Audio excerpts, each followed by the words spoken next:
Visit Sailrite.com for all your project supplies, tools, and instructions.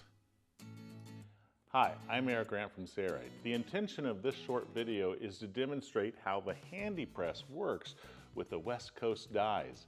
Now this video is going to basically be covering leather application.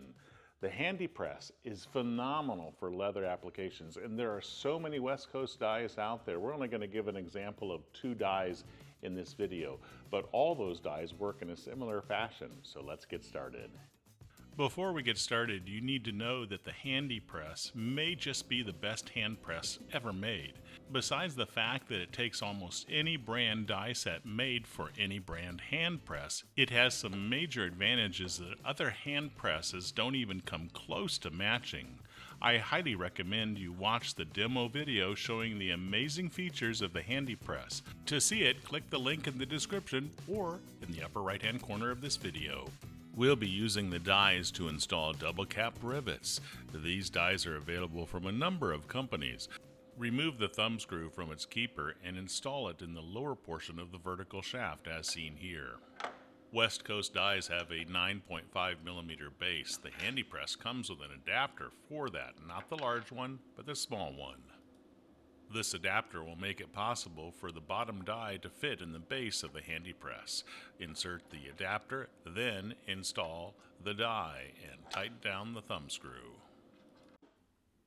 In the vertical shaft above, you can insert the upper die and then use the thumb screw to tighten it in place. Since the HandyPress accommodates all kinds of different dies and brands, the upper shaft can be rotated up or down depending on the size of the die. For this die, we need to insert the assembly that we plan to put the double cap rivet into and then lower the lever.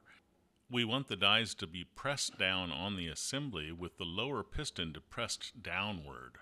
At that position, the lever must also be horizontal or slightly downward. Now you have optimal compression, or what we call the sweet spot. These rivets do require a hole to be punched through. Typically, your leather application, they will not self-punch. Now we're ready to take a male portion of the double cap rivet and place it in the bottom die's plunger. You can see here if you press on the sides, the plunger goes down. The female portion of the double cap rivet goes in the upper die. The rubber ring holds it in place. We'll insert our leather assembly with hole pre-punched and press down on the plunger so that the male portion of the rivet goes through that hole. Then depress the lever of the HandyPress and your double cap rivet is installed beautifully. As you can see, it is easy to pull the lever down for a double cap rivet installation using the HandyPress. If you need more or less compression, simply rotate the upper shaft up or down, depending on how it's installed.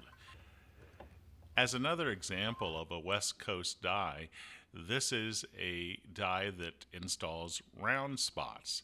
We're going to load the upper die, and then we're going to take some scrap leather to be sure that our pressure is set correctly.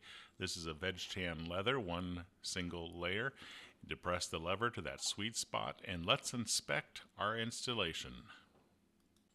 If you take a close look at this, you can see that it actually indented the leather and, in my opinion, has too much pressure. So I'm going to reverse the shaft so it's not as long by rotating it to the right. And then we're going to reload the upper die and test again. And now we'll have perfect compression for that round spot, and we can install as many as we like, as quickly as we like.